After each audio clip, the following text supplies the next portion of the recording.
is like being on drugs without the potential brain damage. Kisses are crack rocks who don't have to smoke with no life-ruining baggage. At this point, you'd swear Supermassive has a checklist that says there must be at least one romance in all of their games. Unfortunately, most of the romances are rather bland and forgettable. Still, that doesn't mean all of the romances are bad. And even in the bland ones, there can be entertaining parts. So today, I'd love to rank all Supermassive romances from worst to best. The conditions for this ranking are as follows. The characters must both be playable and part of the main cast, plus the romance must be confirmed. Instead of vaguely hinting, there might be something there. Let's not waste any more time and start at the very bottom. Kicked out of college. She's like the deer. Taylor and Daniel from Little Hope. I replayed all Supermassive games twice in the past 3 months, and I already forgot everything about these two. Their personalities, what they say or do, they're just that uninteresting. But it doesn't end there because it's revealed Anthony imagined the whole story, changing this romance from forgettable to downright weird and nonsensical. First off, these people are based on his adopted siblings. Why is he imagining reincarnations of siblings as a couple? Second, Anthony is at the other side of town. Are you saying he is imagining a whole story with Taylor and Daniel in another location, while he's imagining himself doing different things in a different location? It's a mess. Only cool thing about these characters are the monsters that chase them, how the monsters' designs are based on their cause of deaths, and the creative death scenes. Their actual characters or romance, however, a big nope. Nick and Rachel from House of Ashes. As good as House of Ashes is, one of the lesser parts is a forced triangle love story. Rachel can end with either Nick, Eric, or single. You've been fucking him, haven't you?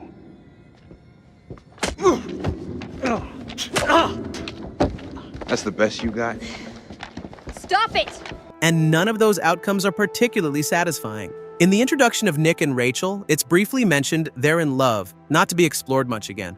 If it weren't for that intro, you wouldn't really say they're a couple based on their chemistry. I even forgot Nick existed until replaying this game recently, and except for Nick's guilt over shooting an innocent woman, he doesn't provide anything interesting. No idea what they see in each other, didn't care for getting them together. It was just an unnecessary addition to an otherwise compelling story. Julia and Alex from Man of Madan. These two are the big couple in Man of Madan, and while I never cared strongly about their survival like with some of the later couples, they are innocent people I preferred seeing happy. At the very least, they got that going, whereas I cared nothing about the previous two. However, Alex's insecurity feels off. One minute he is a tough guy, next he is acting awkward and embarrassed easily. Julia's stubbornness doesn't really lead to engaging scenarios or conflict, and it doesn't really feel like their personalities complement each other. They're supposed to be a couple who want to get married, yet it feels more like they've been dating shortly and aren't sure they even want to keep going. Not the worst, but I wasn't exactly cheering for them either. Fliss and Conrad from Man of Madan.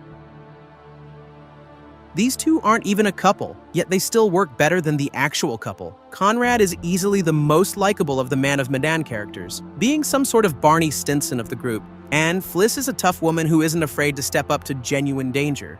Them flirting with each other is genuinely fun to see, and in the brief moments together, they have chemistry. You fancy a pint with your second in command?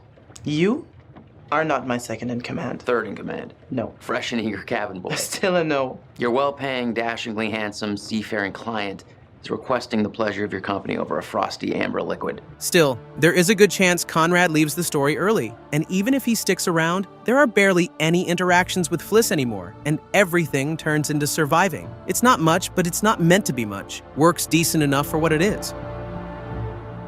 Jamie and Aaron from The Devil and Me.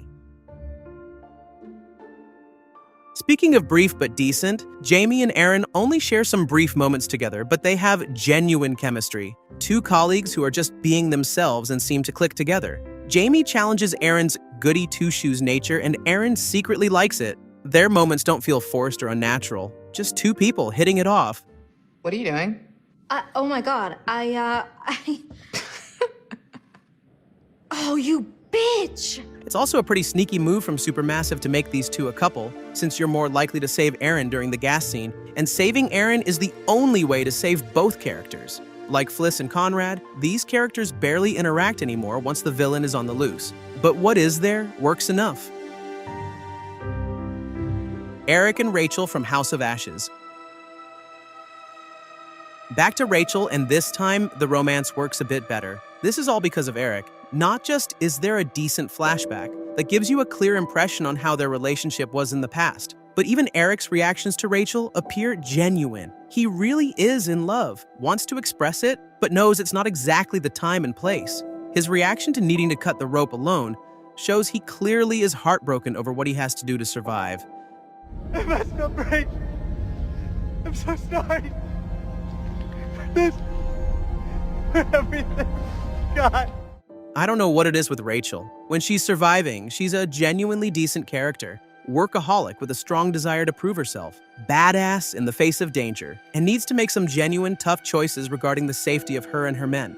But when you put her next to a lover, she turns bland. Fast. They're decent characters. The romance works from one side, but as a whole, it doesn't work enough to end up higher.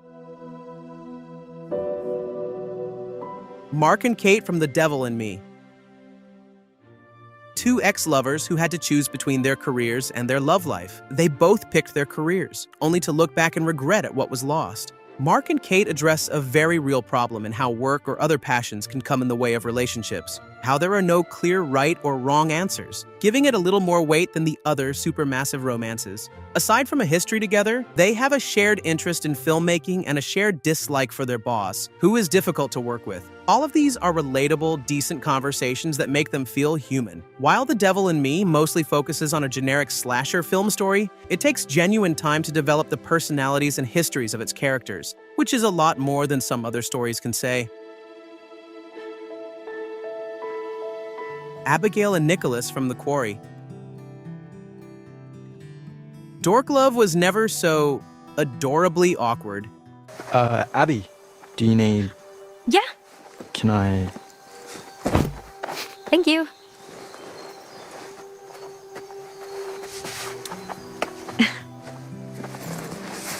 You kind of want to see them together since they are likable people who have feelings for each other, but they're also insecure and don't know how to express their affection, resulting in them just kind of trying to flirt, but not really. And they are kind of into it, but not really. As someone who struggles to show affection, it's like looking at a damn mirror.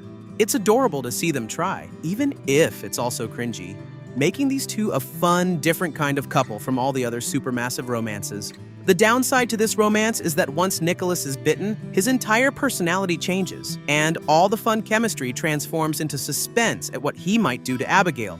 Intentionally, but still, that kicks them down a notch. It's also weird that Abigail can get attacked by a werewolf too, yet somehow is not affected by the curse. Would have been fun to see them both transform. Awkward dork, werewolf, tough love sounds like a recipe for a cool romance, but who am I to judge? Chris and Ashley from Until Dawn. In my opinion, this is the least good romance from Until Dawn, yet they still end up on the higher side of this ranking, which tells you just how well the Until Dawn characters are written. Chris is cool, I like him a lot. A funny dork who's a bit insecure, but when things get heated, he isn't afraid to turn into a hero. He also has one of the most genuine romantic quotes in all the series. We're always talking around it, and now, we've wasted everything. Ashley, none of it was wasted. What do you mean? Every second that I spent with you was the only thing I ever wanted to do with my time. Ashley is the innocent kind one of the group, wanting what is best for others, showing genuine remorse at her actions of the past, having realistic freakouts to all the insanity they're surrounded with. What's nice about these two as a couple is the unspoken love. Neither had the courage to take it a step further until it was too late. You only have one shot at life, so don't wait until a miracle comes along to change things around. I swear, they just need, like, something to bond over, you know, some sort of traumatic event to send them into each other's arms. I mean, at this rate, they'll be in the geriatric ward before Chris makes a move. Emma and Jacob from The Quarry. Originally, I considered putting these two near the bottom, given I find Emma rather unlikable. But after giving it some thought, there is more to this romance than I gave credit for. Emma desires nothing more than a summer fling, whereas Jacob desires a genuine relationship. This makes their relationship quite unique in the Supermassive lineup. These type of relationships happen in real life too, where either friends with benefits, one-night stands, or summer flings turn into romantic interest for one side. Jacob stays in denial throughout the story, thinking that if only he spends more time with her, Emma will magically fall in love with him. But his feelings are ignoring all the clear indications Emma doesn't share this desire. It's almost sad to see Jacob almost euphorically happy to be with her, realizing it's completely one-sided. Look, I don't want this to end. I'd be happy to stay out here all summer, but I think we'd get a little pruny. Oh, you know what I mean, like this. Emma, on the other hand, seems to like this attention and ends up toying with his feelings for her amusement. Damn, Emma, you trash! A fictional relationship that works, not as a likable romance, but as it perfectly demonstrates the importance of being on the same page with people you get intimate with, and how falling in love with them doesn't mean they are obligated to love you back. A good lesson that perfectly starts the story of the game. Haim and Chris from the casting of Frank Stone. These two are just likable, not mostly bland, not decent, but brief. They are a couple with a pretty big role that remains fun throughout the story. Chris has a passion for filmmaking. Haim, not necessarily, but his girlfriend lights up when they film together, so he wants to help too. Seeing this group of friends just hanging around, being passionate about shooting an amateur movie is entertaining to watch. Discussing scenes together, shopping for equipment, acting out scenes, or explore areas to film. I guess Haim's unlikable side is his jealousy, but even that makes him feel more human.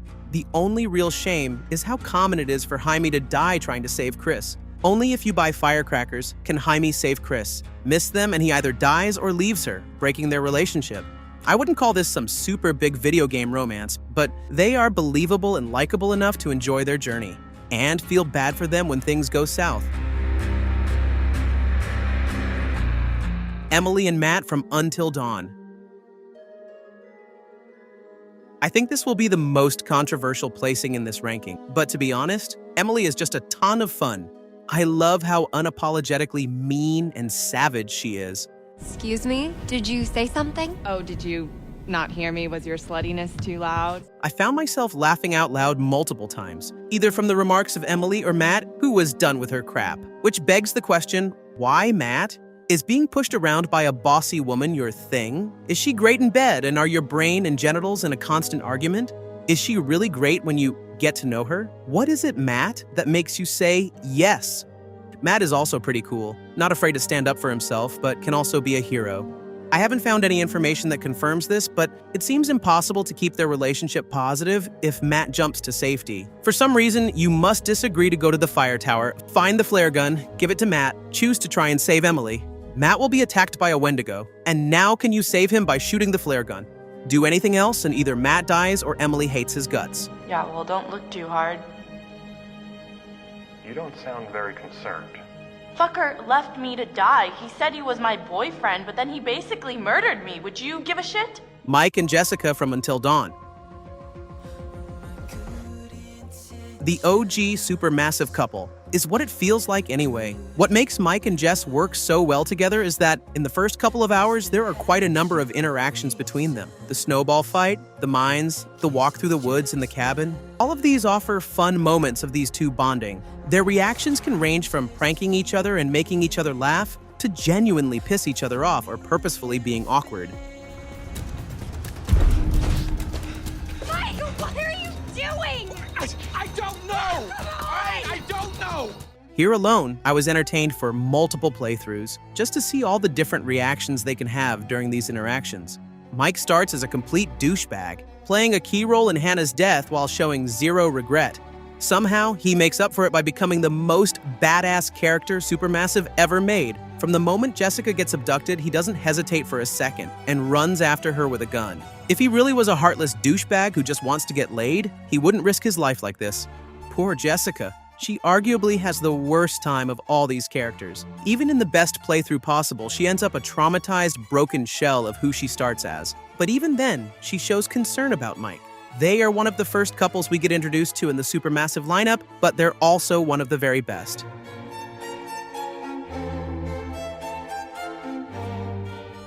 And the best Supermassive couple is Laura and Max from The Quarry. From the get-go, these two are a lot of fun to follow. Their dialogues are funny and likable. It feels like these people know each other very well and are genuinely in love. Oh my god, if he called me ma'am one more time, I was gonna shove that badge up his dick hole. Seriously, do I look like a ma'am to you? I got like 20 years before I'm a ma'am. Mm-hmm. What? 20's debatable. Easy. I mean, I'm kind of into ma'ams. Okay, we're done here. Come to think of it, that was kind of lacking with most other couples. Even with the good ones, it feels like there wasn't a lot necessary to break the whole relationship. Like all of them were just starting the relationship and weren't really in love yet.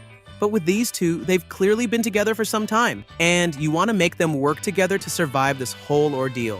Even with the worst storyline possible, they always end up together. Laura will always stay at the prison to help Max. She'll always be happy to see him again at the end, and Max will always light up seeing Laura saved. Great performances, great writing, just great characters. Those were my rankings of all the romances. Did I miss something you'd qualify as a romance? What would your ranking be? Let me know in the comments, and thanks for watching. Being in love is like being on drugs without the potential of dying.